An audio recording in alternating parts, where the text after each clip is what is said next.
Saudara-saudaraku yang terkasih, selamat berjumpa di Renungan Harian di channel Katolik kita.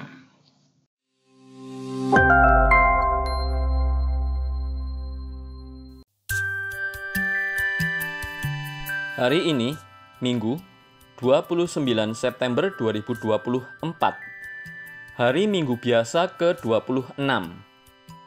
Bacaan pertama. Bacaan diambil dari kitab Bilangan, bab 11, ayat 25 sampai dengan 29. Sekali peristiwa, turunlah Tuhan dalam awan dan berbicara kepada Musa. Kemudian diambilnya sebagian dari roh yang ada pada Musa dan ditaruhnya atas ke-70 tua-tua Israel. Ketika roh itu hinggap pada mereka, penuhlah mereka dengan roh seperti nabi, tetapi sesudah itu tidak lagi. Pada waktu itu masih ada 2 orang yang tinggal di tempat perkemahan, yang seorang bernama Eldad, yang lain bernama Medad. Mereka itu termasuk orang-orang yang dicatat, tetapi mereka tidak turut pergi ke kemah perjanjian. Ketika roh Allah hinggap pada mereka, penuhlah mereka itu dengan roh seperti nabi di tempat perkemahan. Lalu berlarilah seorang muda memberitahukan kepada Musa, Eldad dan Medad penuh roh seperti nabi di tempat perkemahan. Maka menyautlah Yosua bin Nun yang sejak mudanya menjadi abdi Musa, Tuanku Musa, cegahlah mereka. Tetapi Musa berkata kepadanya, apakah engkau begitu giat mendukung diriku? Sekiranya seluruh umat Tuhan menjadi nabi, karena Tuhan memberikan roh-Nya kepada mereka. Demikianlah sabda Tuhan. Syukur kepada Allah. Bacaan kedua. Bacaan diambil dari surat Rasul Yakobus, bab 5, ayat 1 sampai dengan 6. Hai kamu orang-orang kaya, menangislah dan merataplah atas sengsara yang akan menimpa kamu. Kekayaanmu sudah membusuk dan pakaianmu sudah dimakan ngengat. Emas dan perakmu sudah berkarat, dan karatnya akan menjadi kesaksian terhadap kamu, dan akan memakan dagingmu seperti api. Kamu telah mengumpulkan harta pada hari-hari yang sedang berakhir. Sesungguhnya telah terdengar teriakan besar, karena kamu telah menahan upah para buruh yang telah menuai hasil ladangmu. Dan keluhan mereka yang menyabit panenmu telah sampai ke telinga Tuhan semesta alam. Kamu telah hidup dalam kemewahan dan berfoya-foya di bumi. Kamu telah memuaskan hatimu sama seperti pada hari penyembelihan. Kamu telah menghukum, bahkan membunuh orang jujur, dan ia tidak dapat melawan kamu. Demikianlah sabda Tuhan. Syukur kepada Allah. Bacaan Injil.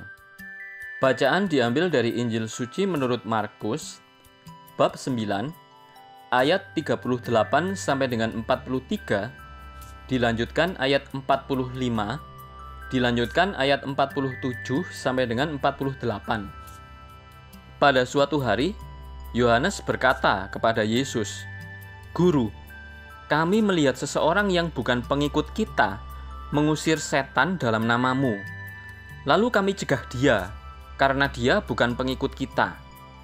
Tetapi Yesus berkata, Jangan kamu cegah dia, sebab tidak seorang pun yang telah mengadakan mukjizat dalam namaku dapat seketika itu juga mengumpat aku. Siapa saja yang tidak melawan kita, ia ada di pihak kita. Sesungguhnya aku berkata kepadamu, siapa saja yang memberi kamu minum secangkir air oleh karena kamu adalah pengikut Kristus, ia tidak akan kehilangan upahnya. Siapa saja yang menyebabkan salah satu dari anak-anak kecil yang percaya kepadaku ini berbuat dosa, lebih baik baginya jika sebuah batu giling diikatkan pada lehernya, lalu ia dibuang ke dalam laut. Jika tanganmu menyebabkan engkau berbuat dosa, penggalah, karena lebih baik engkau masuk ke dalam hidup dengan tangan buntung, daripada dengan utuh kedua tanganmu dibuang ke dalam neraka, ke dalam api yang tak terpadamkan. Jika kakimu menyebabkan engkau berbuat dosa, penggalah, karena lebih baik engkau masuk ke dalam hidup dengan timpang, daripada dengan utuh kedua kakimu dicampakkan ke dalam neraka. Jika matamu menyebabkan engkau berbuat dosa, cungkilah, karena lebih baik bagimu masuk ke dalam kerajaan Allah dengan bermata satu, daripada dengan bermata dua dicampakkan ke dalam neraka, di mana ulat-ulatnya tidak mati dan api tidak terpadamkan. Demikianlah sabda Tuhan. Terpujilah Kristus. Influencer Tuhan. Sekarang ini, ada banyak kesaksian dan pewartaan iman beredar di media sosial. Pemuka agama, pimpinan gereja, guru agama, umat beriman, remaja, pegawai, artis, pedagang, maupun orang yang tidak beriman. Mereka menggunakan sosial media untuk mewartakan sesuatu yang ada di pikirannya, di lingkungannya, dan yang aktual terjadi. Tidak ada yang menyaring pengajaran atau kesaksian mereka.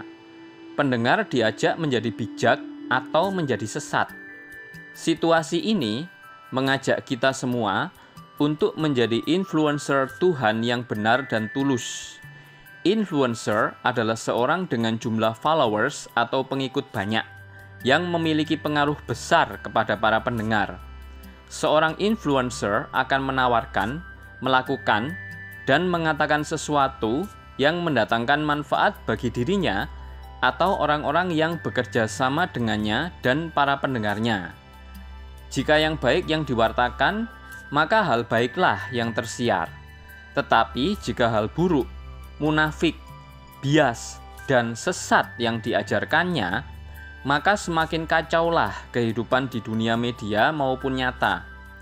Bacaan-bacaan pada hari ini mengingatkan kita akan sikap seperti apa yang hendaknya kita miliki agar dimanapun kita atau kesaksian apapun yang kita kerjakan dan lakukan, semua itu menjadi jalan berkat dan jalan kehidupan menuju kehidupan yang sejati.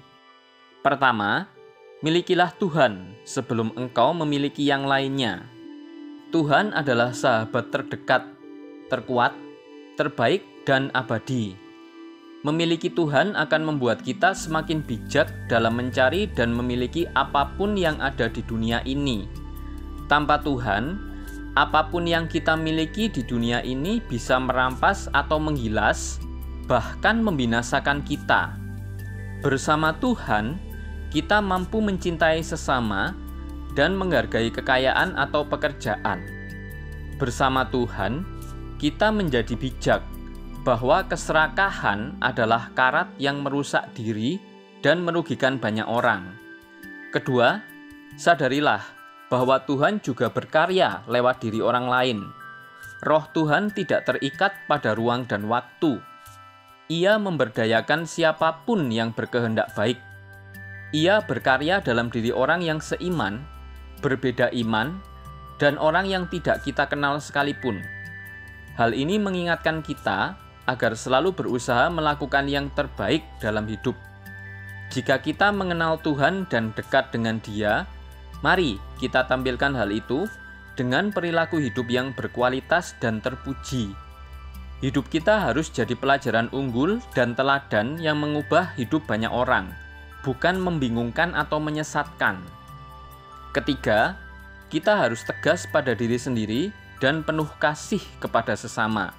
Seorang influencer selalu melihat dan mengikuti perkembangan zaman dan kecenderungan manusia pada zamannya.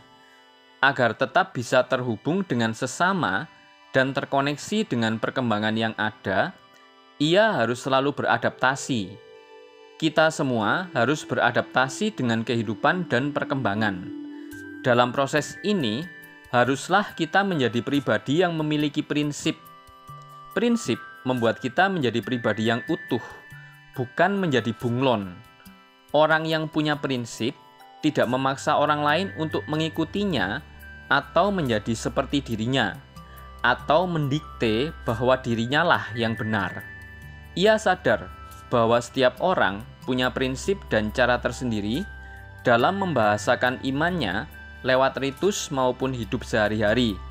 Intinya, kita semua memiliki peran yang sama di hadapan Tuhan, yaitu sebagai alat untuk menuntun sesama pada hidup yang benar dan abadi.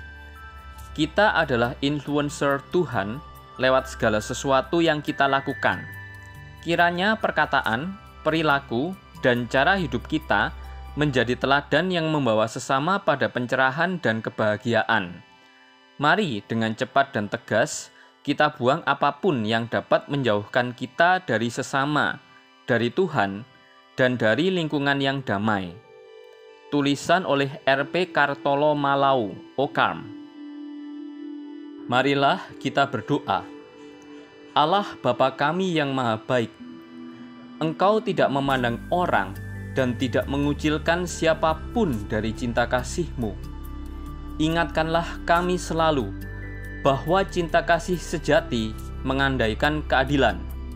Semoga kami jangan menganggap diri kami lebih dari orang lain, dan semoga berani mengakui segala amal baik yang dilakukan di luar kelompok kami, dengan pengantaraan Tuhan kami, Yesus Kristus, yang hidup dan berkuasa, kini dan sepanjang masa. Amin. Saudara-saudari yang terkasih, terima kasih atas kebersamaannya dalam renungan harian ini. Kita jumpa lagi di renungan harian berikutnya. Berkah dalam.